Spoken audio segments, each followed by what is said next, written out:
That's amazing. Thank you for present yourself and thank you for your to tell me your experience in teaching.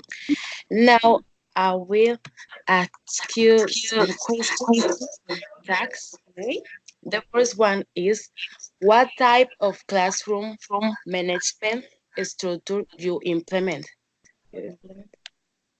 Well, when I was a face-to-face teacher, because I am not a face-to-face teacher anymore, I am a virtual tutor most of the time. But when I was a face-to-face teacher, um, I use a proactive classroom management, meaning I really wanted my students to feel they were in a positive environment, and I would encourage them positive behaviors. I give them as many opportunities as possible to talk, that we can dialogue and be aware of the needs they had in the classroom, so that we reduce disruption and discipline most of the time. I rarely had to use a reactive classroom management, meaning I rarely had to, you know, punish them What? because most of the time they're very nice. I didn't punish my students. I Mm, listened to them. So I was more a proactive classroom uh, management teacher. oh, okay, thank you. Now, how do you start teaching English? I think you already uh, gave me an answer to that, but yes, how do you start teaching English? Well, how do I start a lesson? I, or how did I start my process of teaching English? Can you be more Uh, specific? your well, okay, sorry. The lesson. How do you start your lesson? How do you start teaching English? Oh, Yes, how do I the start lesson. teaching an English lesson? Um, Yes. that would depend on the institution where I am. Every institution has some procedures to follow, Yes. some rules, Mm, and yes. it would also depend on the level of the students. If Yes. I'm starting with an A1 level, which are beginners, it would also depend on the age range I'm working with. If I'm working with little kids, like kindergarteners and first graders, Yes. I will start speaking in English immediately. Like from the very beginning, when I arrive to the classroom, I will say hello, or good morning, or good afternoon in English all the time. And if they would ask me if I speak Spanish, I would say no. That's my Mm. number one. That's A1 level, kindergarteners, little kids. If I am Oh. working with teenagers or young adults, it will depend on the situation. Sometimes I would, for my first class, I would arrive and give them tools to speak in English with me as much as possible. Meaning, I will give them sentences and phrases they might use to communicate with me in English. But Oh.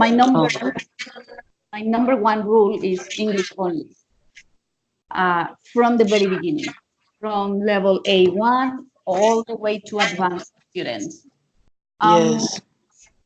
I will also, in my first lesson, in my first class, I will also share with them the purpose of the classes that we are going to have, because that depends if they are looking for communicative um, activities, or if they are more interested in writing, or if they want grammar. So the purposes will depend on the students and what they want. And based on that, then I will design my lessons later on. But at the beginning, I want to be sure what they want to learn so that I can actually teach what they want to learn. Oh, is very good your idea. Yes, I also like to things like that. Start by speaking English to them, so that. But but what topics do you teach to them? What Basic topics topics. do I cover? That depends on also on the material I'm provided. Some institutions provide you with the materials and they tell you exactly what to teach.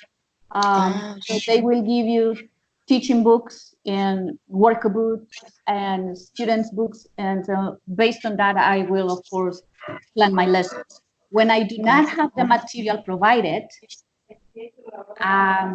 I like to work on everyday situations, like real situations, things students might encounter in real life.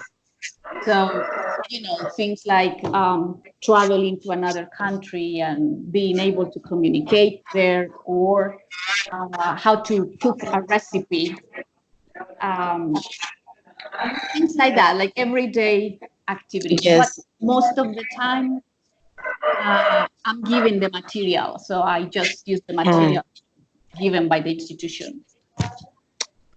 Very good. Thank you so much for those things that are very helpful for me.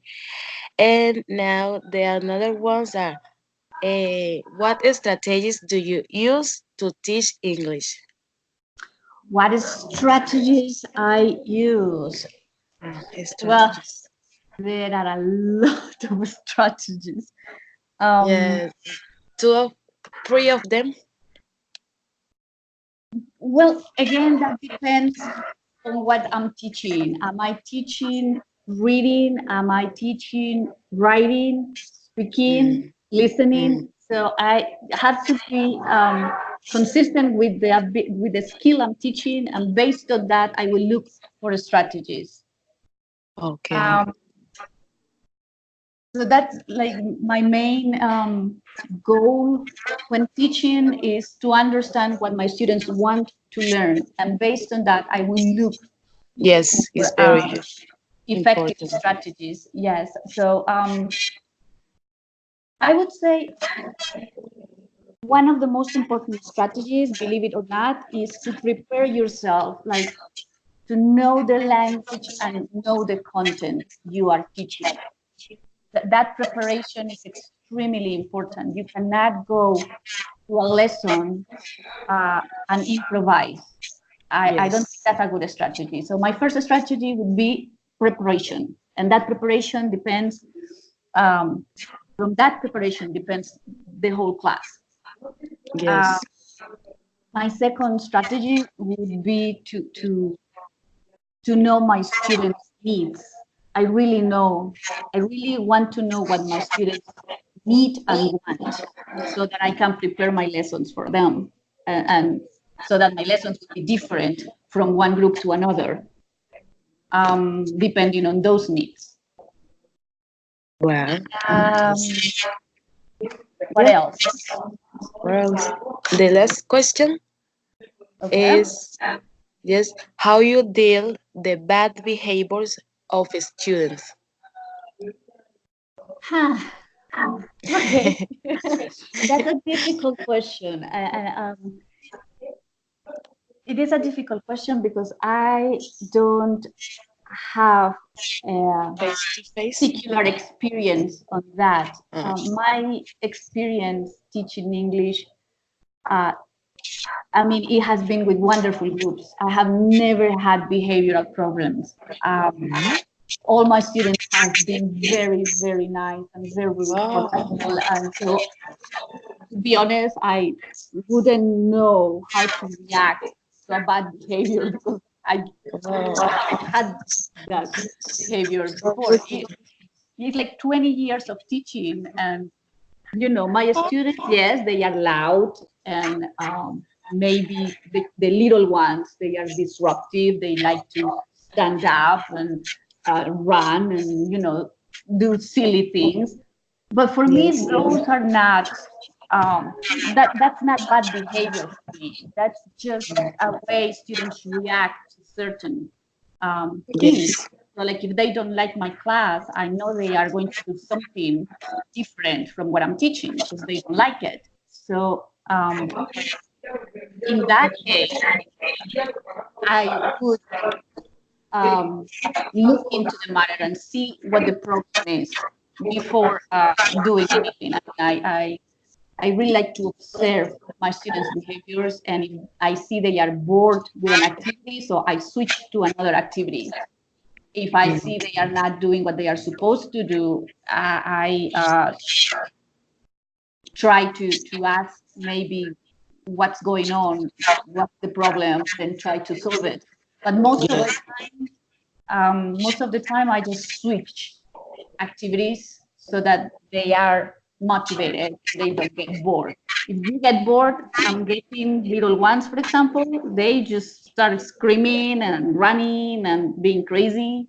But if they are happy what they are doing and if they are learning and having fun, it's just it's gonna be a wonderful class and you're not gonna have any bad behavior. Oh, are great your ideas. I really like them, and you are so right. That are the normal way to them to react to what they don't like, and just thank you so much for your time. This is You're the end welcome. of the interview. Thank you. You're And welcome. that's it. Okay, Yes. Well, we'll talk later then. yes. Thank you. Okay, yeah. Have a nice day. Same to you.